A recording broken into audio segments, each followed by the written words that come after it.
दिन के 11:30 बजे। नमस्कार, आपके साथ में नंदिता कुडेशिया हूँ। उड़ीसा की राजधानी भुवनेश्वर में एक प्राइवेट हॉस्पिटल में आग लगने से 21 लोगों की मौत हो गई। यह आग अस्पताल के आईसीयू और डायलिसिस डिपार्टमेंट में लगी थी। यह आग कितनी भीषण थी कि इसका अंदाजा आप इसी बात से लगा सकते हैं कि कई मरीजों को तो बाहर निकलने का भी मौका नहीं मिला। अस्पताल में लगी आग से करीब 21 लोगों की मौत हुई है। लिहाजा एक जिम्मेदार चैनल होने के नाते हमने डिटेल में रिसर्च किया तो कुछ ऐसे तथ्य सामने आए हैं जो वाकई चौंकाने वाले हैं। आपको ये जानकर झटका लगेगा कि उड़ीसा के पुरी, भुवनेश्वर और कटक में इस वक्त 568 अस्पतालों में से सिर्फ 3 ने ही फायर सेफ्टी सर्टिफिकेट हासिल किया है। यानी कि बाकी के 565 अस्पतालों के पास फायर सेफ्टी सर्टिफिकेट है ही नहीं। और इन सभी 565 अस्पतालों में कभी भी एसयूएम अस्पताल जैसी आग लगने की घटना हो सकती है। सवाल यह है कि आखिर क्या करें अस्पतालों वाली जो आग है उससे अपनी और अपनों की जान आखिर बचाई कैसे जाए। अब यहाँ ये तो संभव नहीं है कि आप पहले हॉस्पिटल के फायर नॉर्म्स चेक करें और फिर अपने मरीज का इलाज वहां शुरू कराएं।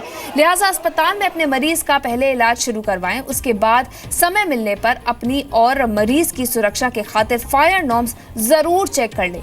अगर आपको आग से सुरक्षा के मापदंडों में कहीं कोई कमी नजर आती है तो फिर ये आपकी जिम्मेदारी है कि आप संबंधित विभाग या फिर अधिकारी को सूचना दें। अपनी और अपने मरीजों की सुरक्षा सुनिश्चित करें। तो भुवनेश्वर के एसयूएम अस्पताल में सोमवार को 21 लोगों की मौत हो गई थी और वो इसलिए हुई क्योंकि वहां फायर सेफ्टी नॉर्म्स पूरे नहीं थे। फायर सेफ्टी के एनओसी 2 महीने पहले एक्सपायर हो चुका था।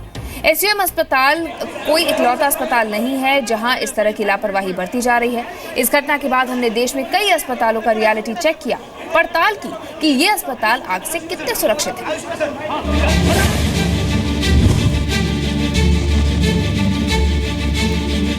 फायर सेफ्टी नॉर्म्स को जांचने के लिए यहाँ पे हम पहुँचे हैं। ये गवर्नमेंट मेडिकल कॉलेज हॉस्पिटल है।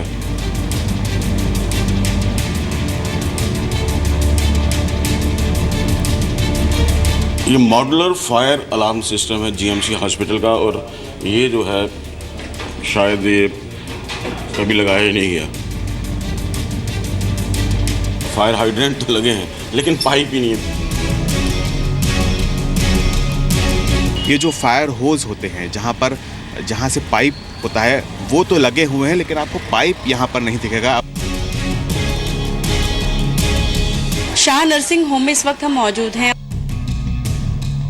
फायर अलार्म जो थे ना अभी वो अभी 1-2 बज नहीं रहे थे, इसलिए रिपेयर करने के लिए अभी लेके गई।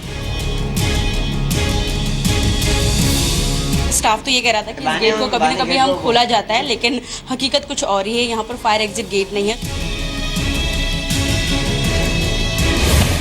अगर मान लीजिए गाइडलाइन फ्लाउट होते हैं या नहीं प्रावधान किए गए हैं, उनको एक प्रॉपर नोटिस दिया जाता है, जो कि अगेन फायर सेफ्टी एक्ट में बताया गया है कि 3 घंटे के नोटिस दे के उसको इंस्पेक्शन करते हैं।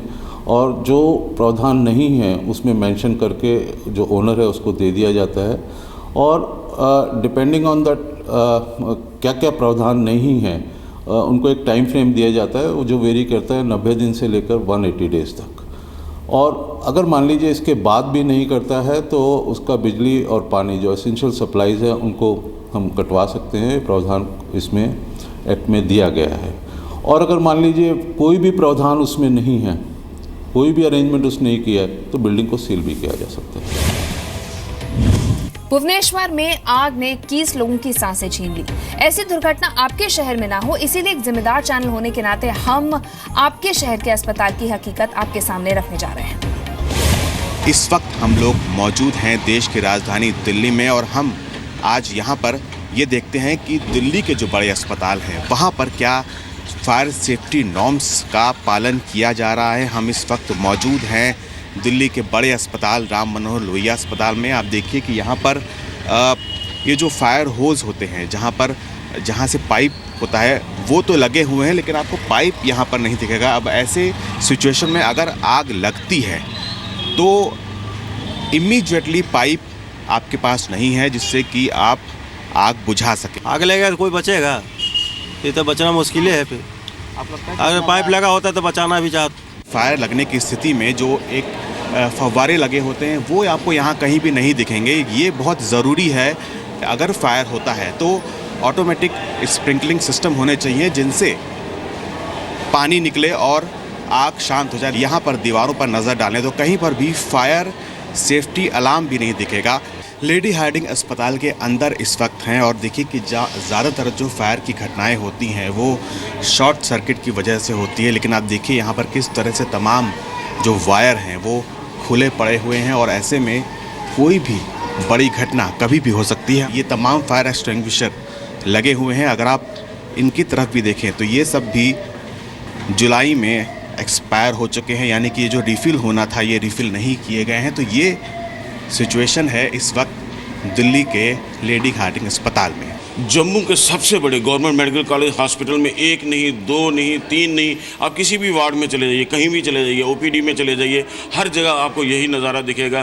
फायर का सिर्फ एफ दिख रहा है यहाँ पे, उसके बाद यहाँ कुछ नहीं। किसी को ये नहीं पता होगा कि शायद ये किस लिए यहाँ पे बनाए गए और किस लिए यहाँ पे रखे गए।